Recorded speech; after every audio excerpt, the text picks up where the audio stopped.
ನಗುತ್ತೈತೆ ಜೀವ ಇಲ್ಲಿ, ನಗುತ್ತೈತೆ ದೈವ ಅಲ್ಲೇ.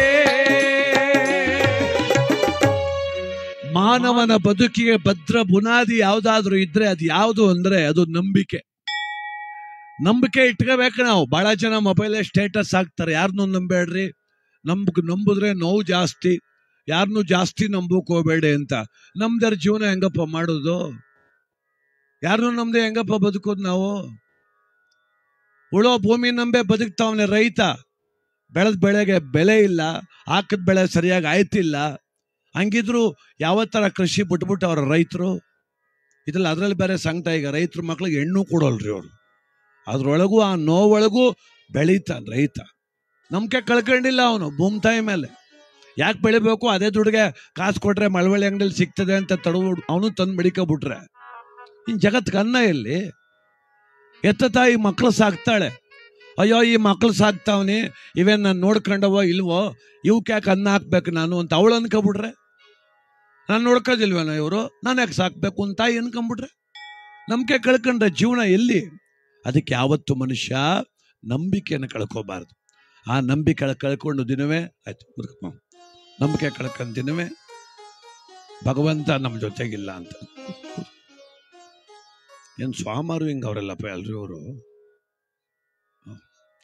ಅವರೇ ಕಳ ಮುದ್ದುಗೂ ಹಿಂಗ ಆಡಾರಪ್ಪ. ಕೂತ್ಕೋ ಆಯ್ತು, ಕೂತ್ಕೋ. ನಂಬಿಕೆ ಪರಮೋಚ್ಚ ಗುರಿ ಜೀವನದಲ್ಲಿ. ನಾವು ದೈವ, ಜೀವನ, ಬದುಕು, ಸಂತೋಷ ಇವೆಲ್ಲದ್ರ ಮೇಲೆ ನಂಬಿಕೆ.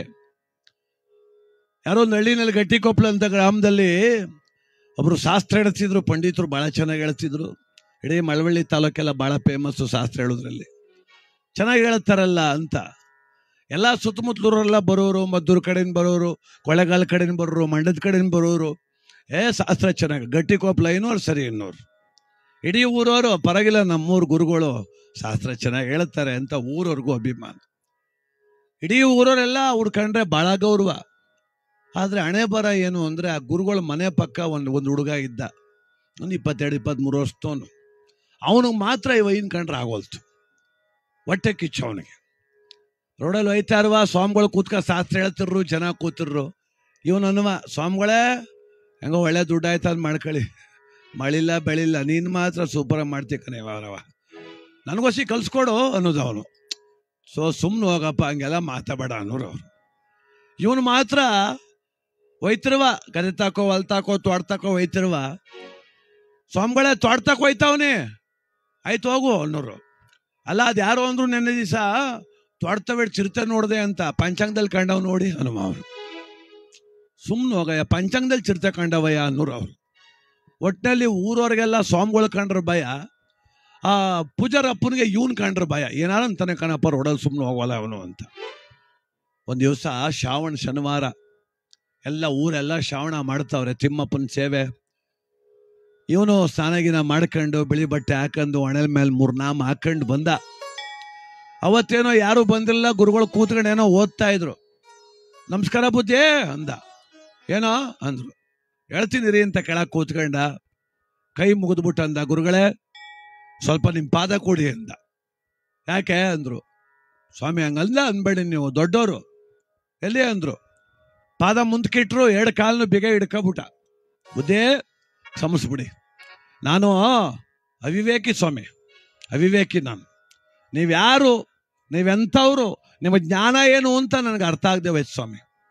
ಈಗ ಒಂದು 4 ದಿನದಲ್ಲಿ ನಮ್ಮ ನೆಂಟರ ಮದುವೆ ಮದ್ದೂರ್ಗೆ ಹೋಗಿವ್ನಿ, ಆ ಚಿತ್ರದಲ್ಲೆಲ್ಲ ನಿಮ್ಮದೇ ಸುದ್ದಿ, ಏನು ಚೆನ್ನಾಗಿ ಹೇಳ್ತಾರೆ ಶಾಸ್ತ್ರ ಅಂತ. ಅವತ್ತು ಮಾದಪ್ಪನ ಬೆಟ್ಟಕ್ಕೆ ಹೋಗಿವ್ನಿ, ಅಲ್ಲೂ ನಿಮ್ಮದೇ ಸುದ್ದಿ. ಅವತ್ತೊಂದಿನ ಮಂಡ್ಯ ಮಾರ್ಕೆಟ್ಗೆ ಹೋಗಿವ್ನಿ, ಅಲ್ಲೂ ನಿಮ್ಮದೇ ಸುದ್ದಿ. ನಾನು ಗೊತ್ತಿಲ್ಲದೆಯ ನಿಮ್ಮ ಆಡ್ಕೊಬಿಟ್ಟೆ ಕಣಪ್ಪ ಇಷ್ಟು ತಿಂಗಂಟ. ಇದುವರೆಗೂ ನನ್ನಿಂದ ಏನಾರ ನಿಮ್ಮ ಮನ್ಸಿಗೆ ನೋವಾಗಿದ್ರೆ ನನ್ನ ತಪ್ಪ ನೀನು ಒಟ್ಟಿಗೆ ಹಾಕೊಂಡು ನನಗೆ ಆಶೀರ್ವಾದ ಮಾಡಪ್ಪ ಅಂದ. ಗುರುಗಳು ಅನ್ಕೊಂಡ್ರು ಎಲ್ಲೋ ಸರಿ, ಯಾರೋ ಉಗಿದವ್ರೆ ಬೋದವ್ರೆ, ಒಳ್ಳೆ ಬುದ್ಧಿ ಕಲ್ತಾವ್ ಇನ್ಮೇಲೆ ಅವ್ರು. ಆಯ್ತು ಹೋಗೋ, ಆಯ್ತು ಹೇಳಪ್ಪ, ಹೇಳು ಒಳ್ಳೇದು. ತಪ್ಪು ಮಾಡೋದಲ್ಲ ಕಣ ಮುಖ್ಯ, ತಪ್ಪು ತಿಳ್ಕೊಂಡು ಪ್ರಾಯಶ್ಚಿತ್ತ ಪಡ್ಬೇಕು. ಹೋಗು, ದೇವ್ರು ಒಳ್ಳೇದು ಮಾಡಲಿ, ನಾನು ಅವೆಲ್ಲ ಮನಸ್ಸಲ್ಲಿ ಇಟ್ಕೊಂಡಿಲ್ಲ, ಹೋಗಪ್ಪ ಅಂದರು. ಆಯ್ತು ಸ್ವಾಮಿ, ಹೆಂಗೂ ಬರೋದು ಬಂದೀವಿ ನಾನು ಚುರಿರಿ ಅಂದ್ಬಿಟ್ಟು ಜೋಬಿಂದ 2 ತೆಗ್ದ, 2.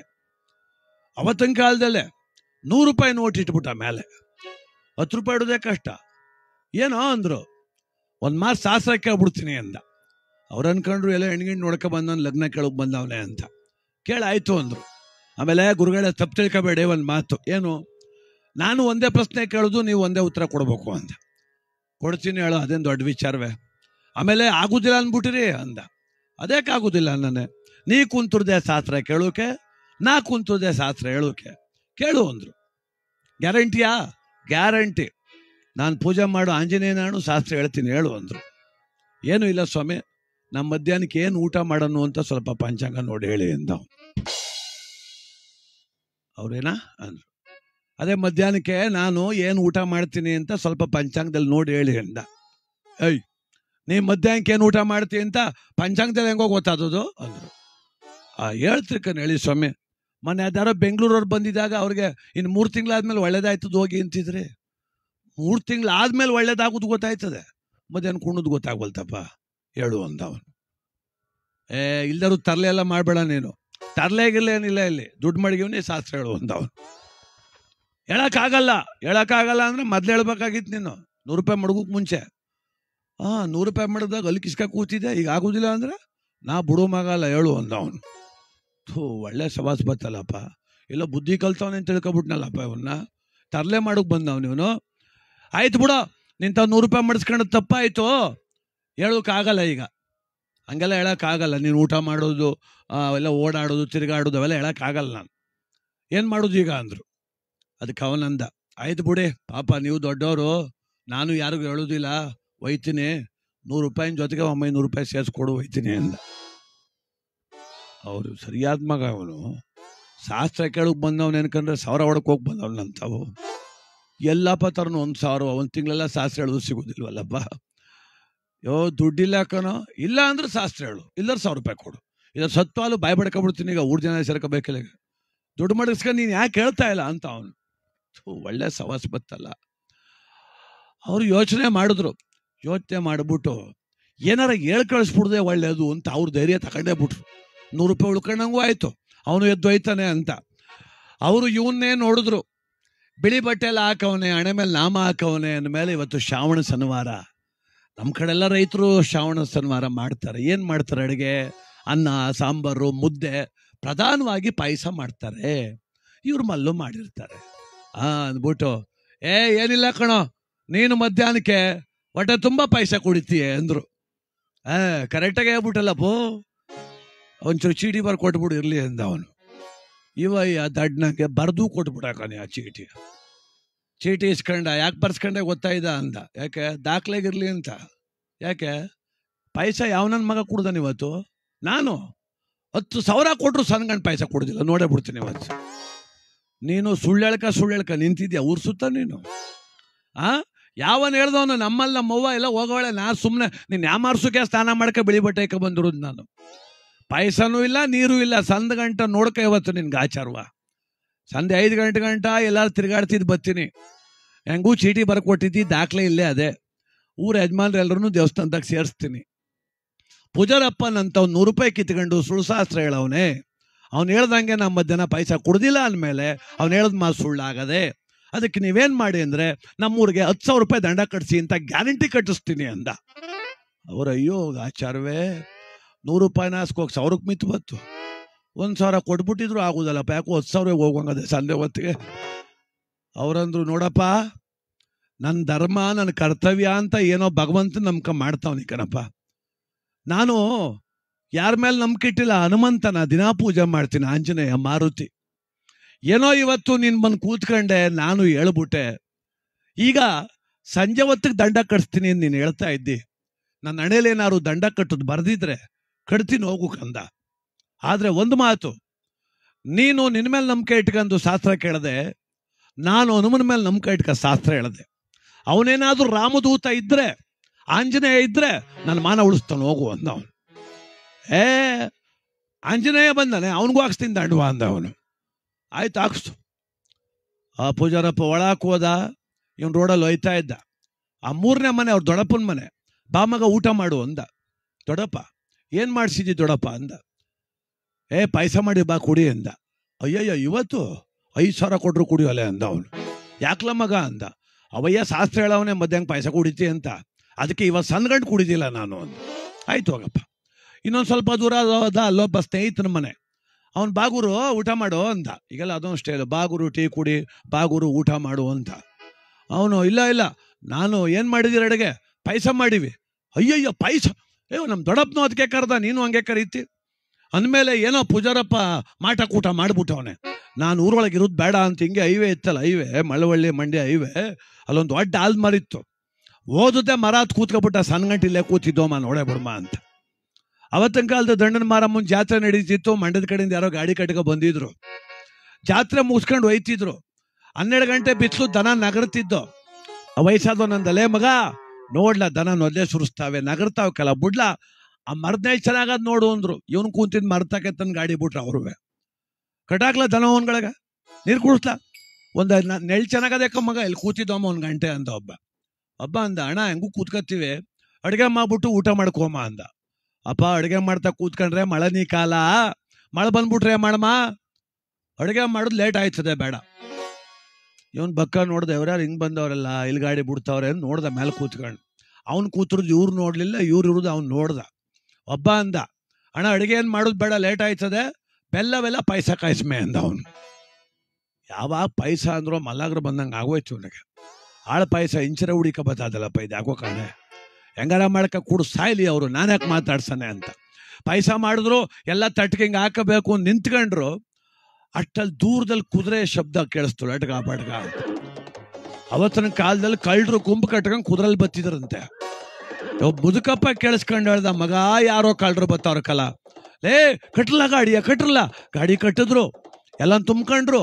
ಪಾಯಸದ ತಪ್ಲೆ ಬಿಸಿ ಮುಟ್ಟಕ್ಕಾಗೋಲ್ತು. ಒಬ್ಬ ಅಂದ, ಅಣ್ಣ ಬಿಸಿ ಕನ್ನಣ ಅಂದ. ಅಯ್ಯೋ ಆ ತಪ್ಲೆ ಮನೆ ಹಾಳಾಗ ಬಿಡು, ಅದಾಗಿ ಬಾದಾಗೆ ಅಂದ.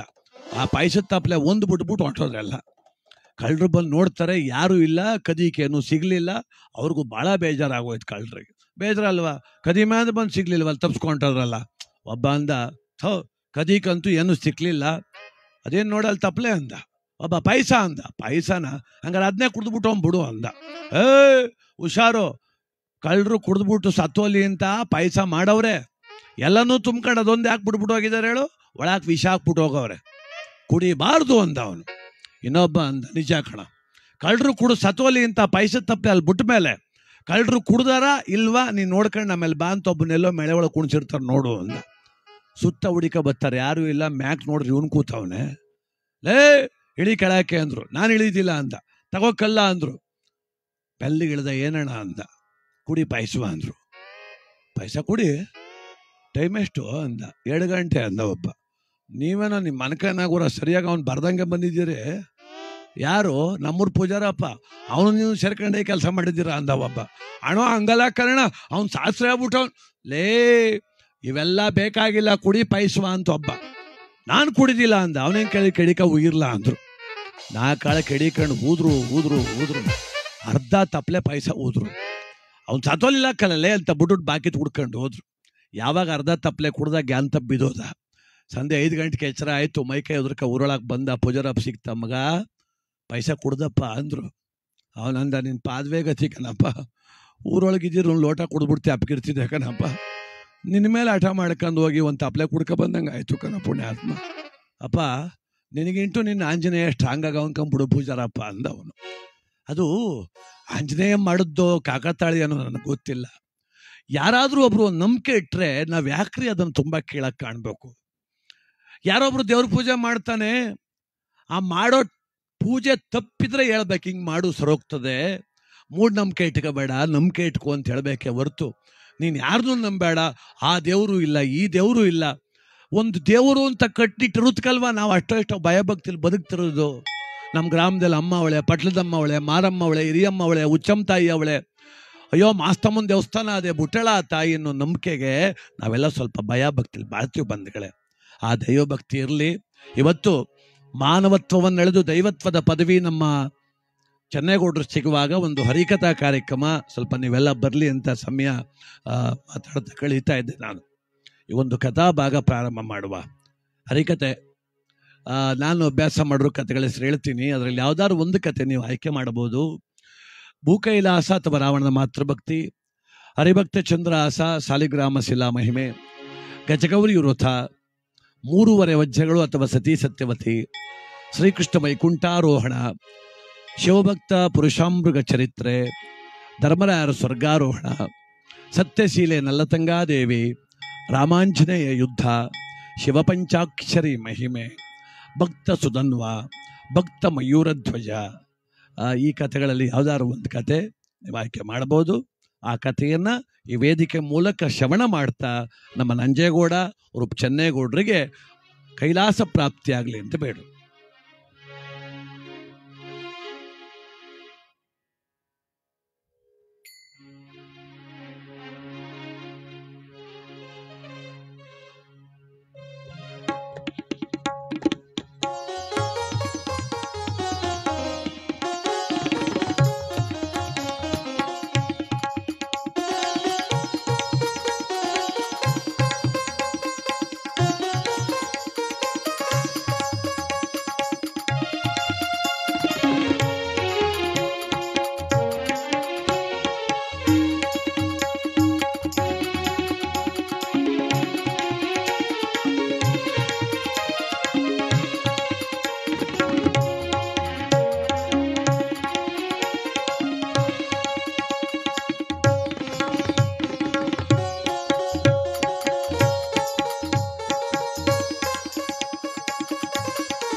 ಅವರ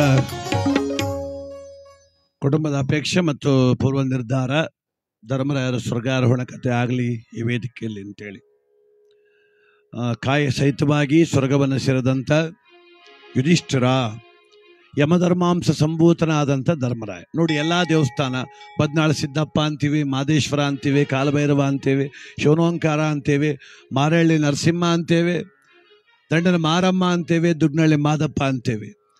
ಆದರೆ ಯಮ ಧರ್ಮ ಅಂತ ಅವನೊಬ್ಬನ್ನೇ ಕರೆಯೋದು. ಯಾಕೆ ಅಂದರೆ ಯಮನಲ್ಲಿ ಧರ್ಮವಿದೆ. ಏನ್ ಧರ್ಮ? ಸಿರಿತನ ಬಡತನವ ಎಂದು ನೋಡದವನು, ಮೇಲು ಕೀಳೆಂಬ ಭಾವನೆಯಿಲ್ಲದವನು, ಕುಲ ಜಾತಿಗಳ ಲೆಕ್ಕ ಹಾಕದವನು, ಸಮಯಕ್ಕೆ ತಪ್ಪದೆ ಬರುವನು, ಪಾಸವ ಯಶವನು, ಮಡದಿ ಬಸಿರೆಂದರೂ ಬಿಡಲೊಲ್ಲ, ಹೊಸ ಮನೆಯ ಗೃಹ ಪ್ರವೇಶಕ್ಕೆ ಸಮಯ ಕೊಡವಲ್ಲ, ಅವನೇ ಯಮಧರ್ಮ.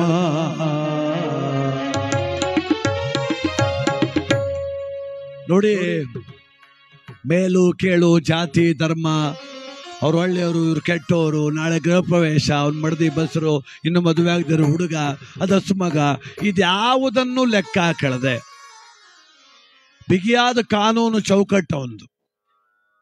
ಅದಕ್ಕೆ ಅವನನ್ನು ಯಮಧರ್ಮ ಅಂತ ಕರೀತಾರೆ.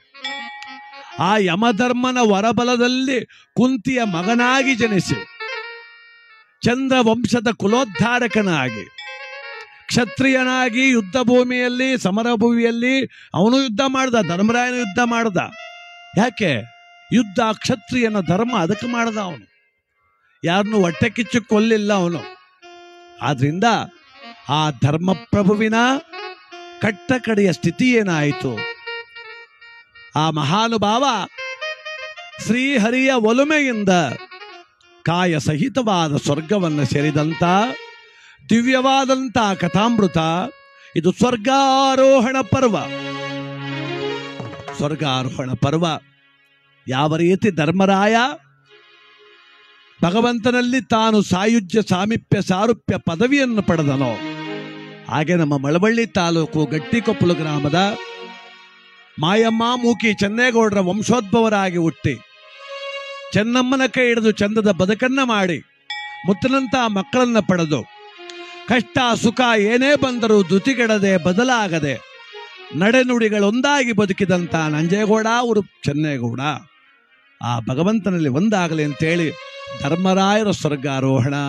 ದ್ವಾಪರದೊಳಗೆ ಅವತರಿಸಿ ಧರ್ಮವನ್ನು ಪಾಲಿಸಿ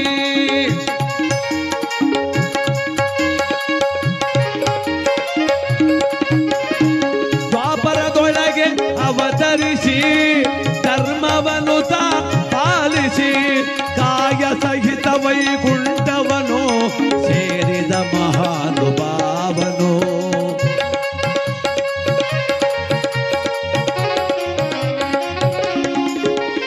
ದ್ವಾಪರದೊಳಗೆ ಅವತರಿಸಿ ಧರ್ಮವನ್ನು ಪಾಲಿಸಿ ಕಾಯ ಸಹಿತ ವೈಕುಂಠವನು ಸೇರಿದನು ಮಹಾನುಭಾವ. ನೋಡಿ, ಜಗತ್ತಿನಲ್ಲಿ ಹ್ಯಾಂಗ ಬದುಕಬೇಕು ಮನುಷ್ಯ, ಪುರಾಣ ಪುಣ್ಯ ಕಥೆಗಳ ಆಧಾರ ನೋಡ್ತೇವೆ ನಾವು. ಮಹಾಭಾರತ ಅನ್ನೋದು ನಮ್ಮೆಲ್ಲರ ನಾಡಿ ಮಿಡಿತ. ಆ ಮಹಾಭಾರತ ಯುದ್ಧದಲ್ಲಿ ತಂತ್ರ ಮಾಡಿದವನು ಯಾರು? ಕೃಷ್ಣ. ಆ ಕೃಷ್ಣನ ಜೊತೆ ನರನಾಗಿ ನಿಂತು ಗಾಂಡೀವವನ್ನಿಡಿದು ಆ ಶತ್ರುಗಳಾದಂಥ ಭೀಷ್ಮ, ದ್ರೋಣ, ಕೃಪ, ಕರ್ಣ, ಅಶ್ವತ್ಥಾಮ ಮೊದಲಾದ ಮಹಾರಥಿಕರನ್ನು ಹಿಮ್ಮೆಟ್ಟಿಸಿ ಭೀಷ್ಮನನ್ನು ಸರಮಂಚಕ್ಕೆ ಒರಗಿಸಿ ದ್ರೋಣರನ್ನು ರಣಭೂಮಿಯಲ್ಲಿ ಸೋಲಿಸಿ ಸೈಂಧವನ ವಧೆ ಮಾಡಿ ಕರ್ಣನನ್ನು ಕೊಂದವನು ಯಾರು? ಅರ್ಜುನ. ಮತ್ತಾರು? ಭೀಮಸೇನ. ಶತಕಚತ್ರಾಣ. ಆ ಭೀಮ ಏನು ಮಾಡ್ದ? ಕೌರವರು 100 ಜನ ಅಣ್ಣ ತಮ್ಮಂದ್ರನ್ನು ಕೊಂದವನವನೇ. ದುರ್ಯೋಧನ, ದುಶ್ಯಾಸನಾದಿಗಳನ್ನ ಕೊಂದು ತೀರಿದವನು ಭೀಮ. ನಕುಲ ಸಹದೇವರು ಯುದ್ಧ ಮಾಡಿದ್ರು. ನೋಡಿ, ಈ ಜಗತ್ತಿನಲ್ಲಿ ಯಾವುದಕ್ಕೆ ಬೆಲೆ ಅಂತ ಯೋಚನೆ ಮಾಡಬೇಕೀಗ ನಾವು. ಯುದ್ಧದ ತಂತ್ರ ಮಾಡಿದವನು ಕೃಷ್ಣ, ಯುದ್ಧ ಗೆದ್ದವರು ಭೀಮಾರ್ಜುನ. ಆದ್ರೆ ಸ್ಥಾಪನೆ ಆದದ್ದೇನಂತ? ಧರ್ಮರಾಜ್ಯ. ನೀನೇನೇ ತಂತ್ರ ಮಾಡ್ಕೋ, ನಿಂತಾವೆಷ್ಟೇ ಬಲ ಇರಲಿ, ನಿಂತಾವೆಷ್ಟೇ ಹಣ ಇರಲಿ, ನಿಂತಾವೇನೇ ಅಧಿಕಾರ ಇರಲಿ, ಕೊನೆಗೆ ಉಳಿಯೋದು ಧರ್ಮ. ಅದಕ್ಕೆ ಧರ್ಮವನ್ನೆಲ್ದಿಗೂ ಬಿಡಬೇಡ,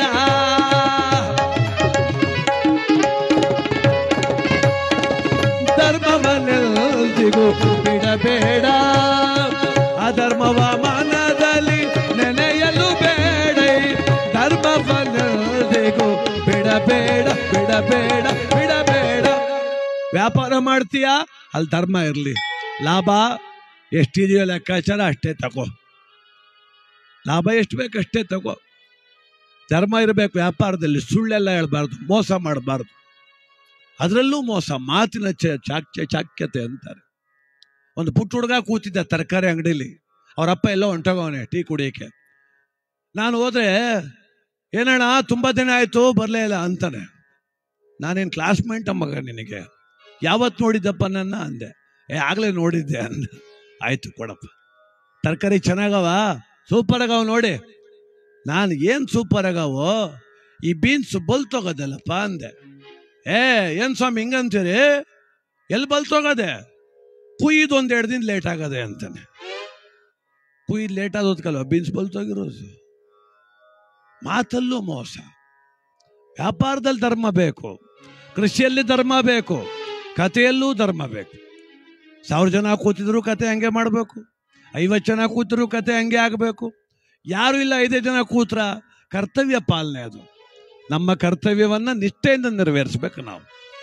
ಅದಕ್ಕೆ ಈ ಜಗತ್ತನ್ನು ಕಾಪಾಡ್ತಿರೋದು ನನ್ನ ವ್ಯಾಪಾರವೋ ಕೃಷಿಯೋ ನನ್ನ ಉದ್ಯೋಗವೋ ಅಲ್ಲ, ಅದರೊಳಗಿನ ನನ್ನ ಧರ್ಮ. ಹಾಗೆ ಆ ಧರ್ಮರಾಯರ ಚರಿತ್ರೆ ಅಂತಹುದು. ರಣಭೂಮಿಯಲ್ಲಿ ಭೀಕರದಿಂದಲೇ ಕಾದಾಡಿದರು ದಾಯಾದಿಗಳು,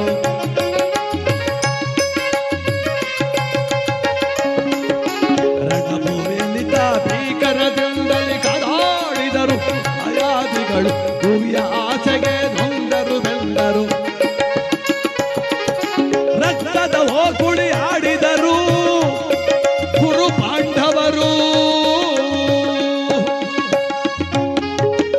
ಕುರುಕ್ಷೇತ್ರವೆಂಬ ಮಹಾಯಜ್ಞದಲ್ಲಿ ಧರ್ಮ ಉಳಿಯಿತು, ಅಧರ್ಮ ಮಣ್ಣು ಪಾಲಾಯಿತು. ಅಕ್ಷೋಹಿಣಿ ಸೈನಿಕರು ಪ್ರಾಣ ಬಿಟ್ಟರು. ಲಕ್ಷೋಪಲಕ್ಷ ಆನೆ ತುರಗಗಳು ಜೀವ ಬಿಟ್ಟು ಧರೆಗುರುಳಿತು. ಇಡೀ ಕುರುಕ್ಷೇತ್ರದಲ್ಲಿ ಧರ್ಮ ಉಳಿಯಿತು ಎಂಬುದೊಂದನ್ನು ಬಿಟ್ಟರೆ ಇಡೀ ರಣಾಂಗಣದ ತುಂಬಾ ಶವಗಳ ರಾಶಿ. ಎಲ್ಲಿ ನೋಡಿದರೂ ಕಿತ್ತು ತಿನ್ನುವ ರಣಹದ್ದುಗಳು, ಭೂತ ಪಿಶಾಚಿಗಳ ಛತ್ಕಾರ, ರಕ್ತ ಪಿಪಾಸುಗಳ ಆಹಾಕಾರ. ಅಲ್ಲಲ್ಲಿ ಮುರಿದು ಬಿದ್ದ ರಥ, ಇಡೀ ಭೂಲೋಕವೇ ರಕ್ತದಿಂದ ತೊಯ್ದು ಹೋಯಿತೇನೋ ಎಂಬಂತಾಗಿದೆ ರಣಭೂಮಿ. ಆ ಭೀಕರವಾದ, ನೋಡಲಸದಳವಾದ, ಆ ದುರಂತವಾದ ಆ ಕುರುಕ್ಷೇತ್ರ ರಣಭೂಮಿಯಲ್ಲಿ ಒಂದು ಶವದ ಮೇಲೆ ಬಿದ್ದು ಒಬ್ಬ ಹೆಣ್ಣು ಮಗಳು ಓಡಾಡ್ತಾ ಇದ್ದಾಳೆ, ಕಣ್ಣೀರಾಗ್ತಾ ಇದ್ದಾಳೆ. ಯಾರ ಶವ ಅದು? ಅವನೇ ಛಲದಂಕ ಮಲ್ಲ ನೆನೆಸಿ ಛಲ ಬಿಡಲಾರಲು ಕುರುಕ್ಷೇತ್ರಕ್ಕೆ ನಾಂದಿ ಹಾಡಿದ ಕಲಿ ಸ್ವರೂಪ ಸುಯೋಧನ.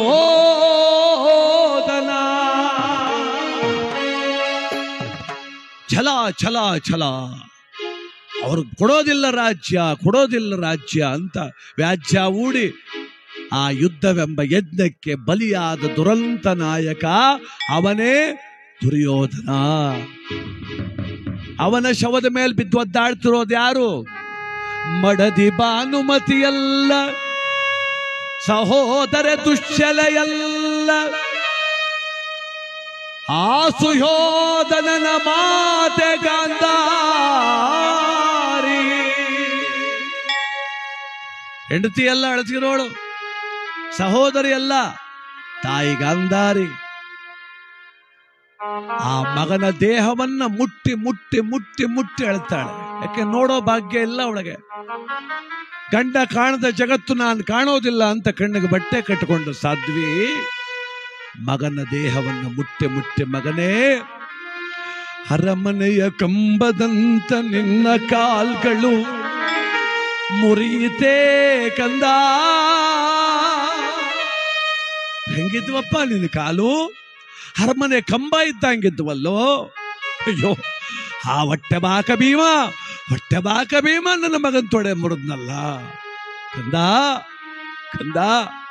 ಸದಾಕಾಲ ಮುತ್ತಿನ ಕಿರೀಟವನ್ನು ಇಟ್ಟುಕೊಳ್ಳಲು ಆತರಿಯುತ್ತಿದ್ದ ನಿನ್ನ ಮಸ್ತಕ ನಿನ್ನ ಮಂಡೆಯಿಂದ ನೆತ್ತರು ಸುರಿಯುತ್ತಿದೆ. ಛಲವನ್ನು ಬಿಡೆ ಎಂದು ಮುಷ್ಟಿ ಕಟ್ಟಿ ಗುದ್ದುತ್ತಿದ್ದ ಎದೆ ಒಡೆದಿದೆ. ನನ್ನ ಮಗನ ದೇಹ ಈ ಸ್ಥಿತಿಗೆ ಬಂದಿದೆ. ಎಷ್ಟು ವ್ರತ ಮಾಡಿದೆನೋ ಮಗನೇ ನಿನಗಾಗಿ, ಎಷ್ಟು ದೈವವ ಬೇಡಿದೆನೋ ಕಂದ ನಿನಗಾಗಿ. ಆದರೆ ಕಂದ ಉಳಿಯಲಿಲ್ಲ ಮಗನೇ ನೀನು.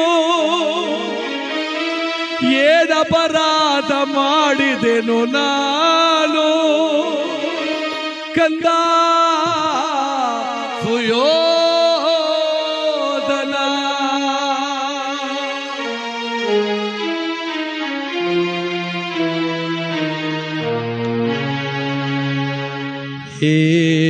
ಏನಿದೇನಿದು ಬರೆದೆ ವಿಧಿಯೇ ಗಾಂಧಾರಿಯ ಲಲಾಟದಲ್ಲಿ.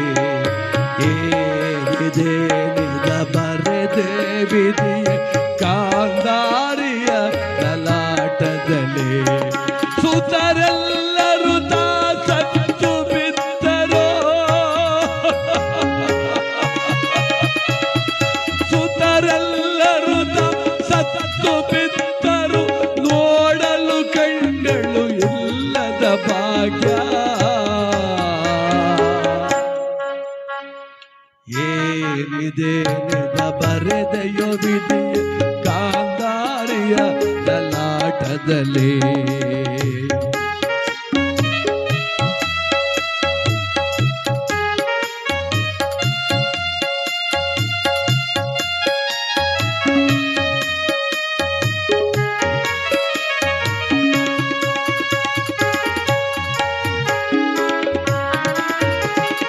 ಗಾಂಧಾರ ದೇಶದ ರಾಜಕುವರಿನ ದುರಂತವೇ ನನ್ನ ಬದುಕಿನಲ್ಲಿ.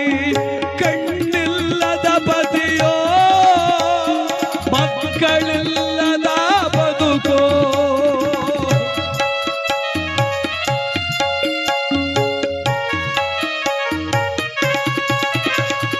ಕಣ್ಣಿಲ್ಲದ ಪತಿಯೋ, ಮಕ್ಕಳಿಲ್ಲದ ಬದುಕೋ. ಏನಿದೆ ಬರೆದೆಯೋ ವಿಧಿಯ ಗಾಂಧಾರಿಯ ಲಲಾಟದಲ್ಲಿ ಗಾಂಧಾರಿಯ ಲಲಾಟದಲ್ಲಿ ಗಾಂಧಾರಿಯ ಲಲಾಟದಲ್ಲಿ ಗಾಂಧಾರಿಗೆ ದುಃಖ ಅಳುವಳೊಮ್ಮೆ ನಗುವಳೊಮ್ಮೆ ಗೋಳಾಡುವಳೊಮ್ಮೆ ಆ ರಣಭೂಮಿಯಲ್ಲಿ ಹೊರಳಾಡುವಳೊಮ್ಮೆ